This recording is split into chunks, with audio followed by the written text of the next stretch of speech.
It is the spring of 1861. The 75,000 volunteers that President Lincoln has called upon have assembled in Washington.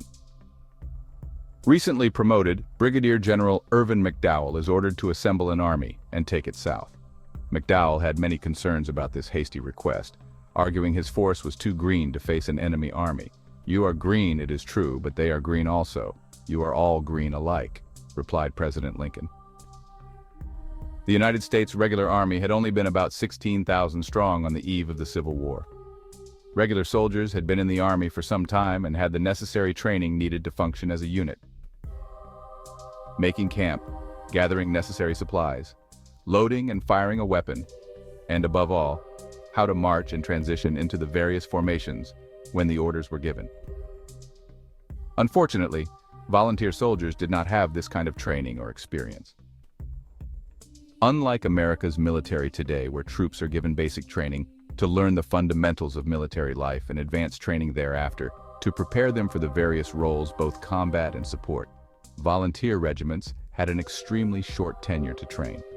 The public wanted action, and the army would oblige. Roughly 35,000 men were organized into the Army of Northeastern Virginia. 25 miles outside of Washington, the man who had ordered the attack on Fort Sumter, PGT Beauregard, had been assigned the command of the Confederate Army of the Potomac and was encamped at Manassas Junction. Like McDowell's troops, Beauregard's troops were also volunteers and faced many of the same issues. Perhaps the most major asset the Confederacy had at the time was the fact that a large number of officers from the United States Army, both current and former, sided with their native states. Beauregard himself had been a brevet major in the U.S. Army prior to the start of the war. These officers provided some type of structure to the newly formed rebel armies. In the summer of 1861, both the Army of Northeastern Virginia and the Army of the Potomac consisted of mainly raw, inexperienced soldiers. On July 16th, McDowell departed Washington with the largest force ever to be assembled on the continent. The objective was to take Manassas Junction and cut off supplies to the Confederate Army. The army marched at an extremely slow pace. There were frequent holdups during the march when men would be at a standstill. It was the modern-day equivalent to stop-and-go traffic on a congested highway. The July heat was relentless. Most of the men had not been conditioned for long marches and were severely struggling to keep up. Men would fall out often to rest, gather food, and find water. They were not properly supplied for the journey.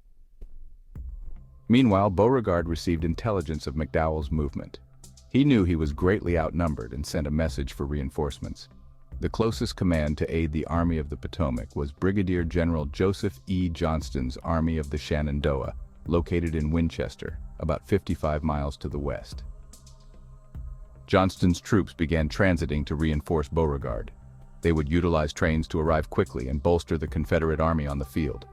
Although the North had a vastly larger railroad infrastructure, the South was actually the first to use railroads to transport troops into combat. On the morning of July 21st, McDowell dispatched 12,000 men to attack the Confederate left flank. As we will see throughout this series, oftentimes, a commander would attempt to hit the flank of his enemy.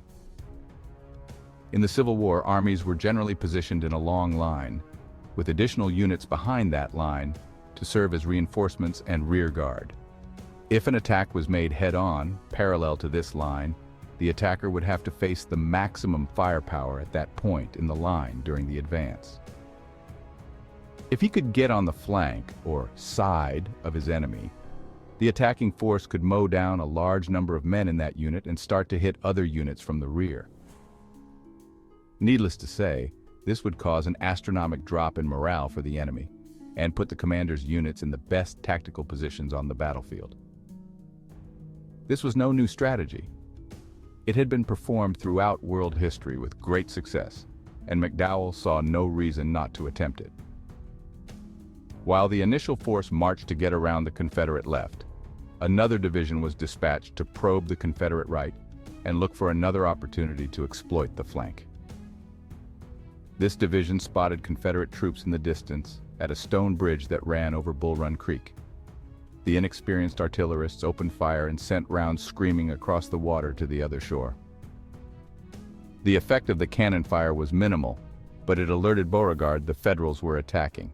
In fact, he was enjoying breakfast at his headquarters that had been established in the home of a man named Wilmer McLean, when a round hit the house and came rolling down the chimney. The first events that transpired after these opening shots of the battle could be an entire series by themselves. To put it briefly, orders were given from Beauregard to attack, but communication broke down and chaos ensued.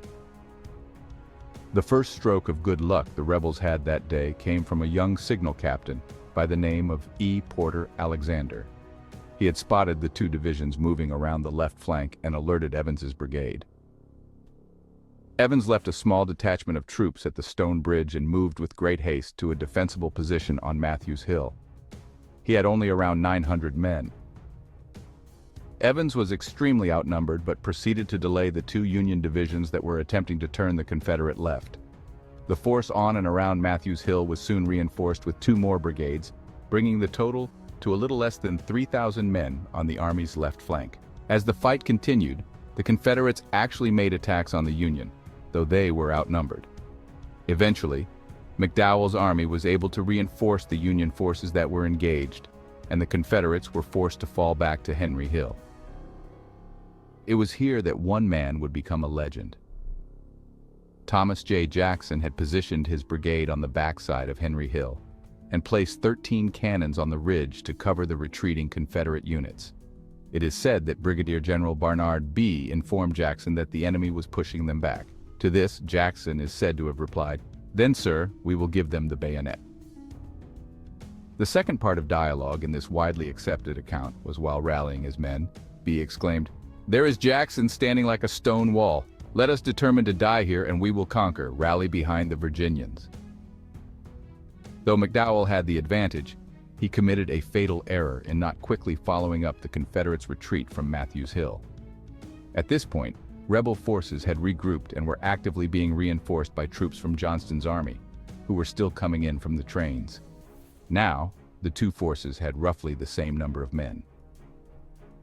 For some time, Union and Confederate artillerists dueled one another from short range. Then the 33rd Virginia attacked a battery of cannons and captured it. The Union counterattacked and the cannons changed hands more than once. Shortly after the 33rd attacked, several other regiments began making their assaults. The cannons fell mostly silent as infantry units began a deadly slugging match to overpower the other. As the day dragged on, more and more fresh Confederate troops were moved onto the field. They were formed into a line on the Union flank, which ultimately drove Federal forces back in retreat. At first, this retreat was somewhat orderly, but when a civilian wagon was hit with an artillery shell on the stone bridge, the path was blocked and all-out panic ensued. Union forces were now in a rout. A rout is essentially an every-man-for-himself situation. Supplies were left on the field. Muskets were discarded. Wounded men were left behind. These actions were taken in an effort to make a man run faster. It took the Army of Northeastern Virginia over 2 days to march to Manassas Junction. Only about 12 hours had transpired for the first of the panicked men to start arriving in Washington. The citizens of the northern states were shocked when they received word on the Army's defeat. The rebel armies had proven they could win a battle against the United States, a battle so close to the capital. In the South, morale was high, but an uneasiness soon developed over the obvious fact that more battles would inevitably occur. These Billy Yanks that had come from factories and cities had shown to the martial culture of the South that they could kill Southern soldiers in great numbers. With different thoughts on both sides, one thing had become apparent to both. This was going to be a long war, and many more men would have to die before it was over. Union casualties from the fight were 460 killed, 1,124 wounded, and 1,312 missing. Confederate casualties were 387 killed, 1,582 wounded, and 13 missing. The total casualties for both armies were just short of 5,000. This had been the bloodiest and costliest battle in American history up to that point. In our next installment, we will take a look into some of the factors that made the American Civil War the deadliest conflict in U.S. history. From the battlefield to the surgeon's saw, soldiers on both sides were subjected to real-life horror. We will see how the deadliest enemy to a Union or rebel soldier was not even visible to the naked eye, and accounted for more deaths than the rifle or cannon inflicted. If you would like to learn more about the Battle of First Manassas or First Bull Run, there are countless books that have been written by the leading experts on the American Civil War. Most of these published works contain first-hand accounts from the soldiers and civilians who witnessed these events unfold. Hopefully you enjoyed this video.